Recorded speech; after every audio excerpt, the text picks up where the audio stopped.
where the rubber always meets the road, I think. Actually, I'm not even sure what that means. Heartland Newsfeed Radio Network, live at heartlandnewsfeed.com.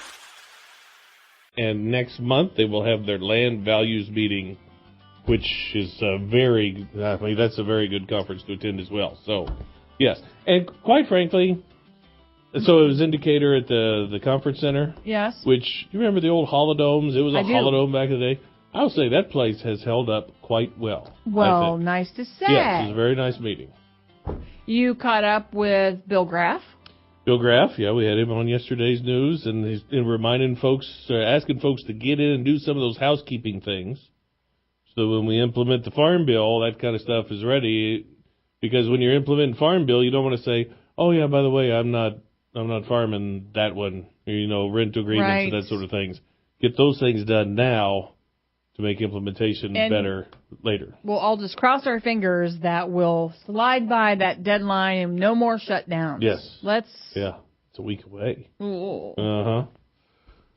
4F's reports, some of the reports that you filed while you were at NCBA were great, and it sounds like you're going to be sharing some more of that information with us. Yep. The new president of Kent Nutrition Group. Yes. Started January 1. We'll talk about that in a little bit. We'll also have a report from Matt Kay, and Farm Week's Dan Grant covered those Dairy Summit meetings this week, and we'll hear from the Mr. Dairy in the state, Mike Hutchins, all coming your way. Stay with us. Farm Week and FarmWeekNow.com journalist Kay Shipman connects rural routes for you. For 3 decades, Kay has delivered important news. She covers everything from legislative issues to the latest in soil and water conservation. Here's a bit about her rural roots.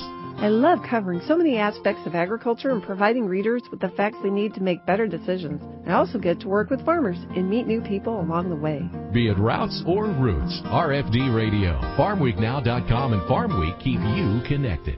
We know you want the best for your family. We do too. That's why Illinois farmers continually look for new ways to help. We're working with Mother Nature to preserve water, protect land, and provide food. From our fields to your table, we want what's best for all of us and for future generations to come. Learn more about conservation efforts at ilfarmersconserve.com. Preserving our water, protecting our land, providing our food.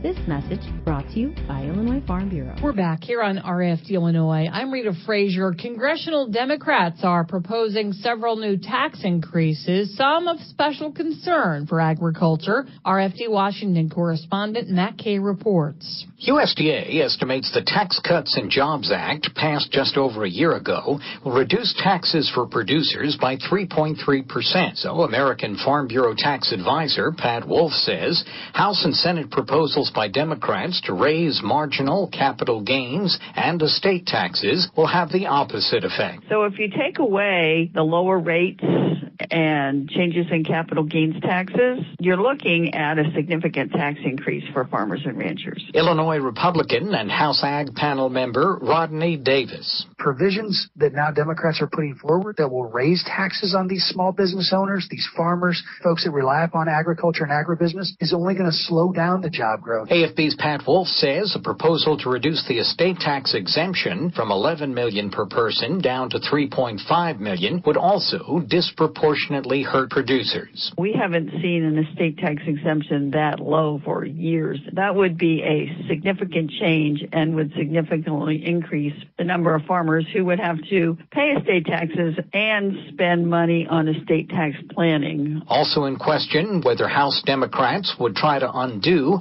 a sharp cut in taxes on small business pass-through income, key for most farms that file returns as individuals, not corporations. As for tax hike prospects, it's unlikely that these kind of changes, these significant types of changes, can take place in a divided Congress. For the RFD Radio Network, Matt Kay on Capitol Hill. Thanks, Matt. Here in the state this week, a successful run of Illinois Dairy Summit meetings. Mike Hutchins, U of I dairy specialist, a part of the program. Farm Week's Dan Grant caught up with Mike. Here with Mike Hudgens, U of I Dairy Specialist at the Illinois Dairy Summit here in Bloomington. And Mike, first of all, talking about the economic situation to start off, how does this year look compared to the rough times we've been through so far? Any improvement in the forecast? Well, let's just talk about now. Right now it's really tough, but that's been now almost going our fourth year on it. So our dairymen are really getting jammed up with really having no profit margin and using equity as far as that goes. The future, they're saying, is going to go up $1 a hundredweight. That's not enough, but it's going the right direction.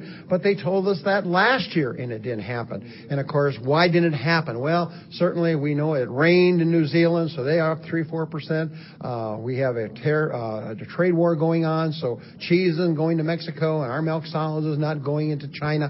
And as a result, we just have an awful lot of product here, and we just can't eat our way out of it at this point. And then going with that, not only the milk and dairy product issue prices, but you noticed also cull cows, things like that. Prices aren't real great either. No, that's another problem on many dairy farms. 4 or 5 years ago, cull cows, we could get $800 to $1,000 for a cull cow. Bull calves are worth $100, $150. Now they're worth about $50 or even less than that. Heifer calves used to be worth, if you sold them, $200, $300. Today they're worth half of the bull calf, about $25. They're not really worth much of anything. And the cull cow price has gone down as well. And heifers, replacement heifers, normally $2,000, $2,500. Right now, today, $900 will buy you a really good, fancy replacement heifer. So farmers have lost that opportunity to help their bottom line. And, of course, they've lost equity.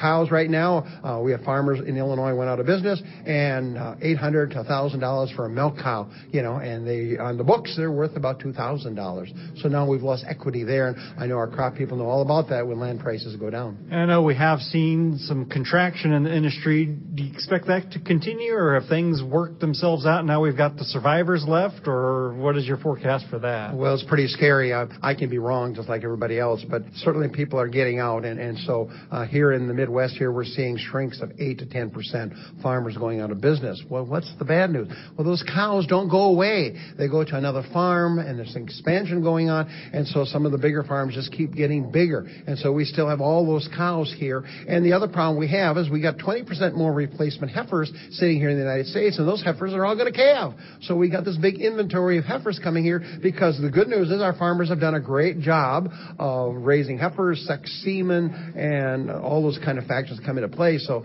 it's really going to be, we hope it goes up $1, but it looks pretty scary. Mike Hutchins with Farm Week's Dan Grant. Read more about the dairy summits in your next edition of Farm Week. Stick around. DeLoss is back with a 4F's report right after this message. Farm Week and Partners Magazine editor Chris Anderson connects rural routes for you. Chris shares her 4 decades of writing expertise by making sure each edition delivers the best information. Here's a bit about her rural roots. I was raised on a farm in Champaign County growing corn, soybeans, popcorn, pumpkins, and poultry. My top priority is to inform, educate, and even entertain Farm Bureau members. Be it routes or roots, RFD Radio, FarmWeekNow.com, and Farm Week keep you connected. All Ag. All Illinois. All Now. There are a lot of smartphone apps out there, but do they have what's important to us here in Illinois? The Farm Week Now app does, and it's always at your fingertips. All Ag, all Illinois, and 24/7 where and when you need it for free. Go to your app or Play Store on your smartphone, hit search, type in Farm Week Now, that's one word, and download it today. Brought to you by Illinois Farm Bureau, where we're all about farm, family, and food. A farmer's work is never done. You just finished harvest and already you're thinking about spring planting. But before you head back into the fields, let Country Financial help you plan for spring. Federal crop and crop hail insurance can help you rest easier when the weather turns severe. To learn more, contact your local Country Financial crop certified rep before the federal crop deadline of March 15th. Country Financial. Visit countrycrop.com to learn more. Policies issued by Country Mutual Insurance Company, Bloomington, Illinois, an equal opportunity provider. This is your RFD Radio Network 4F's report. Fuel, fertilizer, feed, and food. All sources of essential energy. Here's DeLoss Yonke. Talking feed today with Mike Gauss, who is the new president of Kent Nutrition Group. 15 years with the company, the last 5.5 as vice president of operations. You may remember it as Kent Feeds. Either way, strong reputation in animal nutrition for quite some time. I think we can continue to leverage and grow on the things that we've been doing. We've had a lot of great things going on. We've got a lot of great people and some products coming to market here, some that we're featuring here at NCBA. So we're really looking to just expand and accelerate the growth that we've been seeing over the last few years. Do you still have Bovatech? I ordered a lot of Bovatech from the local feed store when I was a kid. You still have 50-pound bags of Bovatech? So we still sell many products. Bovatech is one of those products. But, yes, we still have many products. Because you have new things, but it's consistency over time, products that have lasted over time that still do well over time that make a big difference. Absolutely. We still have heritage products. I mean, the company was founded on baby beef. That's kind of one of our namesake, and still do produce that product with great success. We're looking for quality products that meet our customers' needs. Whether those are new or old, we're providing those products to offer solutions to our customers. Do you have goals in mind? Do you have any kind of like a 2025 vision, or have you thought about anything like that of long-term, but also just 3 to 5 years down the road of where you want to be? Oh, absolutely. We're really focused on growth, both as an organization, as a corporation, as well as our company. I think acquisitions are not out of the question. We're bringing a new plant online here this summer in Sheldon, Iowa, that we're really excited about. It'll be one of the largest that we have and kind of our new flagship plant, which offers us a lot of capabilities that we don't currently have in some of those markets. But as a corporation, we are really looking and focused on growth. We also have a lot of new products. Innovation is a very big thing for us. We're developing a lot internally. We're doing a lot of collaborative work with universities, as well as our own internal research and innovation teams. So new products, bringing those to market, but really providing that value and solutions to our customers. Okay, so I asked about Bovatech, but what about NutriVantage? Did I say that right? You sure did. So NutriVantage is a product that we've had in development for a number of years, that we have a lot of research trial data on. For the beef industry specific, we use it in multiple species, but for the beef industry specific, we've seen up to a 10% increase in dry matter intake. We've also seen a quarter pound a day increase of average daily gain. And that's not necessarily for just health-stressed animals. That's for all different ages of the animal and all different conditions. So we've seen great results and think that it will really help our producers with overall profitability, but also just for some animal welfare as well. So quarter pound per day could be 7-8 pounds a month, which is moving them along 2 or 3 days faster than you would have otherwise. So over time, that could, and especially when you multiply that by head, then that could save a lot of feed costs down the road. We think that it offers great opportunities for our producers to be able to maximize their profits. Absolutely. Mike Gauss at Kent Nutrition Group. You can find it from fieldmen like Dave Wilcox or Tyler Sleish, or visit Kent Nutrition Group online. AAA gas prices, the national average regular price was $2.28, 4 cents more than last month, 32 cents more than last year. Diesel $2.92, 4 cents less than last month, and 8 cents less than last year. The national E85 price is $2 and a nickel. Illinois, we're on the way back up, $2.31 for a statewide average, 19 cents more than a month ago, down 28.5 from last year. Diesel $2.79, 4 cents less than a month ago, 13 cents less than a year ago. That spread is tightened quite a bit in just the last month. Iowa $2.09, Wisconsin $2.15, and Indiana $2.28 per gallon. That's this week's 4S Report. Tune in next week for all of the latest fuel, fertilizer, feed, and food trends and essential energy information. All right, over to Springfield now. Our regular report from Steve Bridge and our affiliate WFMB. Illinois is halfway to a $15 minimum wage. The Senate approved the measure this week and sent the bill to the House. The increase was a promise of then-candidate for Governor J.B. Pritzker and has been followed through on to this point. No Democrat voted against the bill and no Republican voted in favor of it. Governor J.B. Pritzker says it was still a bipartisan process, and he and others listened to the other side when crafting the legislation. Well, despite the fact that there were no Republicans in the Senate that voted for it, there were lots of Republicans at the table as we discussed this. I talked personally with several senators to make sure that their ideas are incorporated. I talked to many of the interest groups that represent businesses and Republican interests to incorporate those into the bill. And you'll see maybe the fact that they didn't recognize that in their districts, too, there are working families and working poor who will really benefit from this raise. The bill contains none of the provisions to separate the state into zones to allow for different wages in areas where the cost of living is higher. It will boost the teenage wage to $13 an hour. Mohammed's Chapin Rose says, though, there is need for consideration for the cost of businesses, the state's colleges, and how employers will deal with the increase of expenses. You guys keep talking about who's going to be helped. I'm worried about who's going to be hurt. How many more people are going to get laid off? How many more people are going to lose their job? How many more college kids and students aren't going to have a work-study program? How much tuition is going to have to go up? Those things need to be considered just as much as the other side of this coin. A small business tax credit was part of the legislation to help offset the costs of giving workers a raise.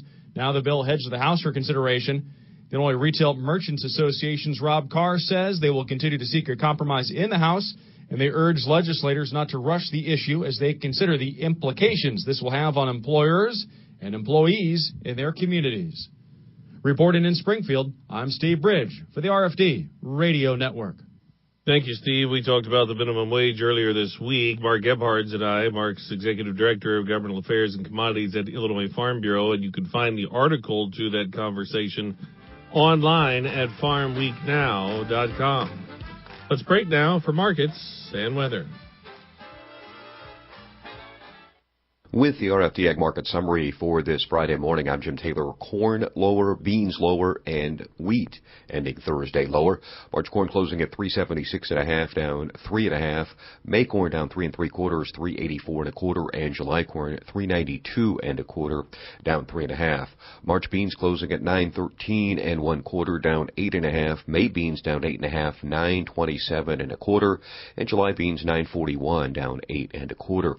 March wheat closing at 513 1/4, down 12 3/4. May wheat down 11 3/4, 517, and July wheat 521 3/4, down 10.5. March bean meal 305.50, that's down 3.50. March bean oil 30.81, down 9 cents. In current electronic overnight trading, March corn up a penny, May corn up 1 1/4, July corn 3.93 1/4, up a penny. March beans in the overnight up 1 1/2, May beans up 1 3/4, and July beans 9.42 1/4, up 1 1/4.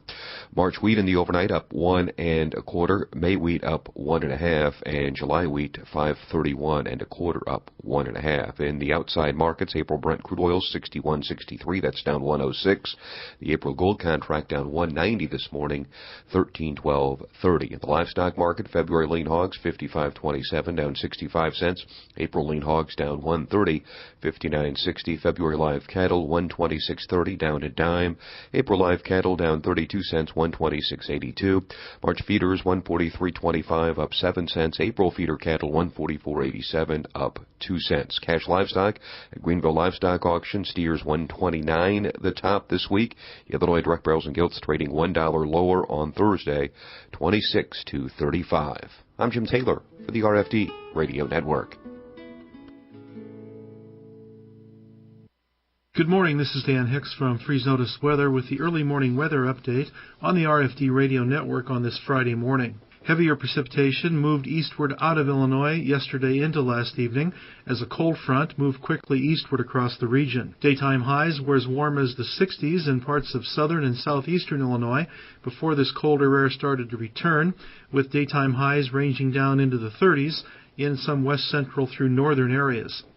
Colder Canadian air has been moving back into the region overnight, with temperatures dropping into the single numbers and teens over much of the region through early today. After some heavy rain in parts of the central and southern Midwest this week, a drier weather pattern is forecast for at least a few days across the region. Windy, colder conditions are forecast over Illinois today, with highs mostly in the teens and 20s.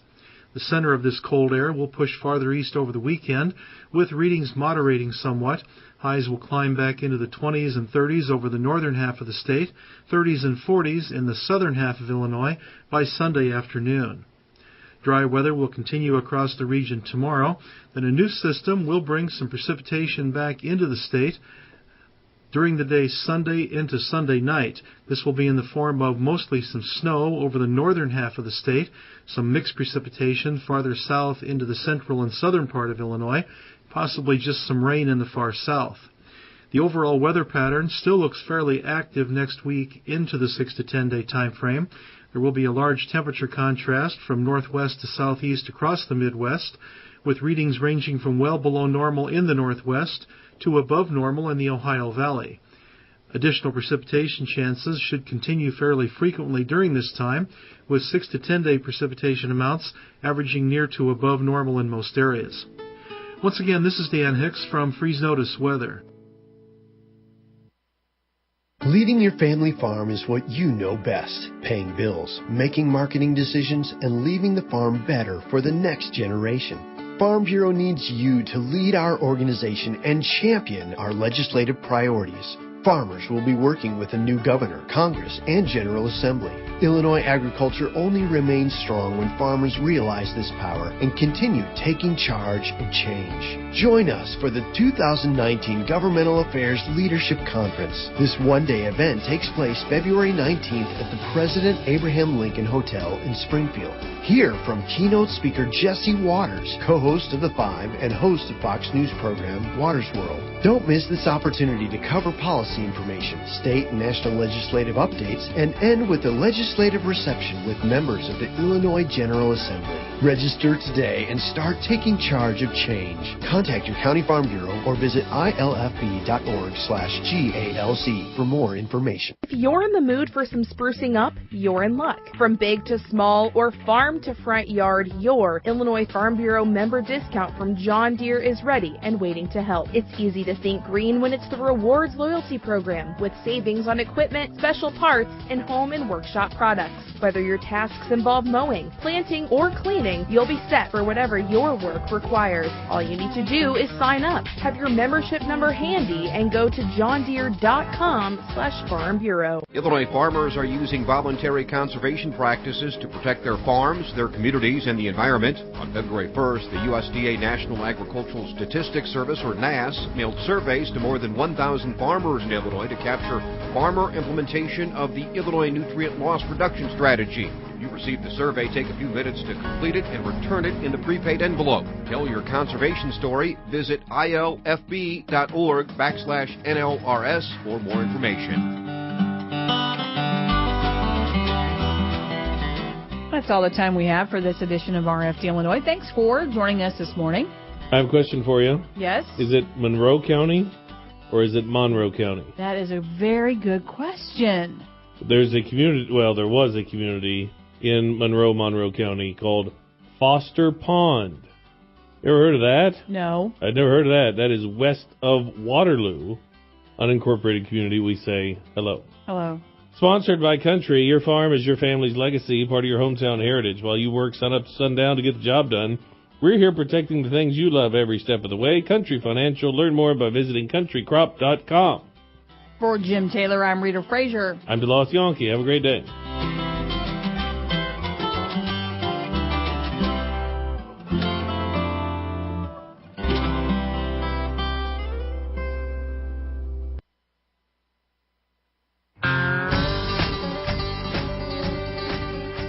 Thank you for joining us here on the RFD Radio Network.